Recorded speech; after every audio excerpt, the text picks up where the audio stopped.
What's up? What's up, fam? It's your man, Mellow Man. I hope all is well. It's been a minute since I've last posted a video, but I felt inspired to share this experience I had with my niece a couple of weeks ago. And I felt like, oh man, after having a conversation with her, I felt like, wow, this may be able to help somebody. So I felt the need to share it with the public. So if it can help you, cool. So the question she asked me, she was like, how do you know if someone's your lifelong partner, or how do you find your lifelong partner? And by no means am I a relationship guru or expert. God knows I've had some, I made some bad mistakes in my time, but I had been through enough experiences to the point to where I felt like I can help her, give her some gems, right? So she asked me, how do you know that someone is your lifelong partner? How do you find this person? And I thought of a question. I said, wow. I said, how do you present yourself? She said, what do you mean? I was like, on a day by day basis, how do you present yourself? Like, how do you dress? How do you walk? How do you talk when you're in the public eye? Like, you know, and at the same time, this lifelong partner that you're looking for, how do you want him to represent himself? How do you want him to present himself? Like, what attracts you to a young man? Right? And she had to think about it. And I'm like, you know what? What you present is what you attract. Like, what you lead with is the very thing that you're going to attract. And we got to be very careful and intentional and conscious about what we lead with and what we present, because it can come off as deceiving, or it can be a misrepresentation of ourselves. All right, let me give you an example. Let's say there's a young man who's he's a flashy kind of guy, and you know how you do on social media, sometimes they want to show their money and show off their money, and he got the Lambo, and he seemed like he got it together financially, right? And let's say he's out one day, and a woman sees him, a young lady sees him, and she's attracted by him, right? She's like, "Oh, hey, girl, look at him. He's so fine. He got a Lambo. He iced out." My question to her would be, is he really all that fine, or are you attracted to the Lambo he got? The lifestyle he seems to be living, right? We got to be careful with that, because, like I said earlier, it can be deceiving to the eye. And sometimes what you think you want, or you think you're attracted to, isn't strong enough to stand the test of time. That's not the thing that you really want. You think you want it in that moment, right? So let's say that relationship, they get together, she meets that guy, they get together, and it becomes a relationship, right? And let's say, God forbid, he loses that money somehow. He runs into a struggle in the future, right? To where he's no longer able to live that lavish lifestyle, right? The Lambo gotta go. You know what I mean? The money, all that flashy stuff gotta go. It's out the window. He can no longer afford that lifestyle, right? Will what they have at that point in that relationship be strong enough to keep that relationship together? Because she was intrigued by his flashiness. She was reeled in by his money. But now that's no longer available. The shine is gone. The glare is out. It's not blind to her no more. Now she has to see directly straight to the heart of this man, right? The personality. Does he even have one, right? At this point, does she even know him, right? Because now the real him has to show up, because all of that glamour and glitz is out the way. She has to see him for who he is. Is that man someone she likes? Is that man someone that she can have a relationship, right? Does what you have left outside of that money and glam, is it strong enough to keep that relationship together? Right? These are the things I feel we need to think about when pursuing a relationship, or, while in a relationship, right? And let's take the woman, for example, right? You got this woman, and she presents with a voluptuous body. She's wearing explicit clothes, and she's exposing her body. She got on a tight skirt, and the short skirt. Her breast is sitting up high. She just like, she has this very voluptuous body, right? And whether she's intentionally doing this or unintentionally doing this, doesn't matter, because she's coming off this way, right? She's going to pull in certain kinds of sharks, right? Right? So men that may be sexually motivated may be attracted to her right off the rip, because their eyes are open wide to what they see, right? So you can't present fruit, right, and expect not to attract flies. So she's showing the fruit of her, she's showing that fruit. Boom, it's looking very appetizing, right? So let's say they get together, and they start a relationship, right?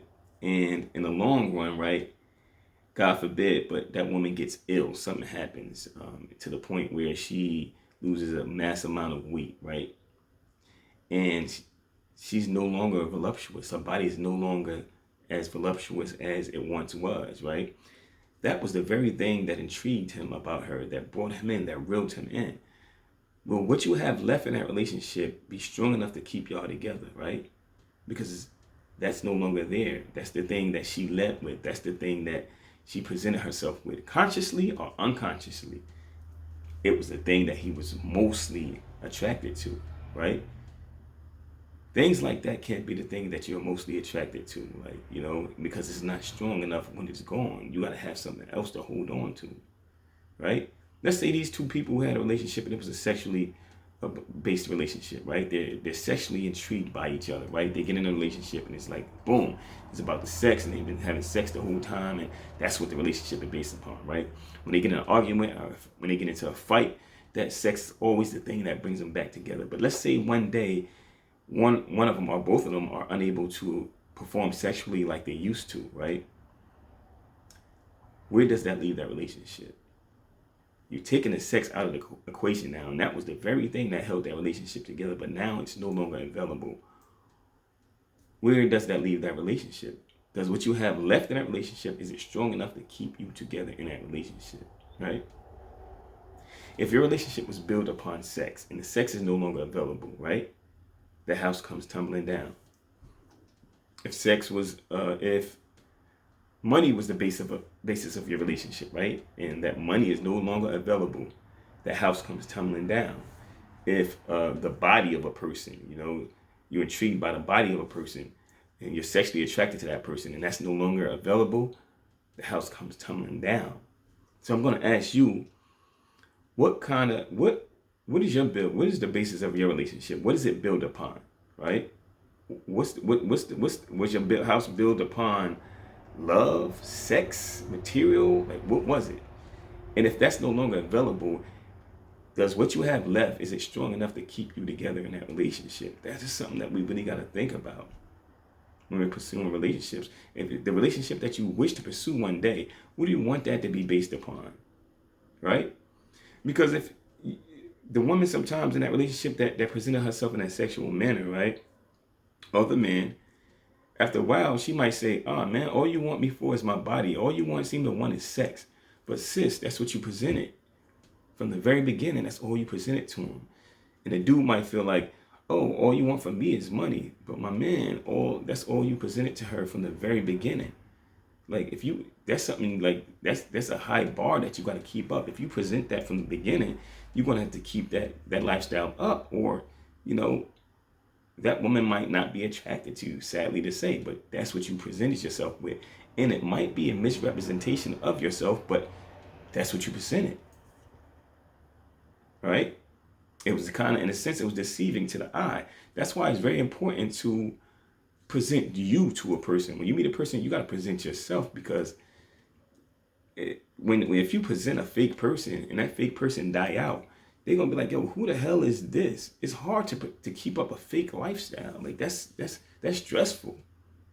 It's always important to present who you are, because at least you know that person is feeling you for who you are, right? I don't know if you guys were ever fortunate enough, hopefully you were, to run into a person where from right off the bat, you felt their spirit, you felt their soul, you was attracted to that, right? That was the thing that attracted you to that person, and you end up in a relationship, right? And you're attracted to the heart, mind, body and soul of that person. So, for example, if that person were to get sick or lose their money, it's okay. You know why? Because I'm attracted to your heart, mind, and soul, right?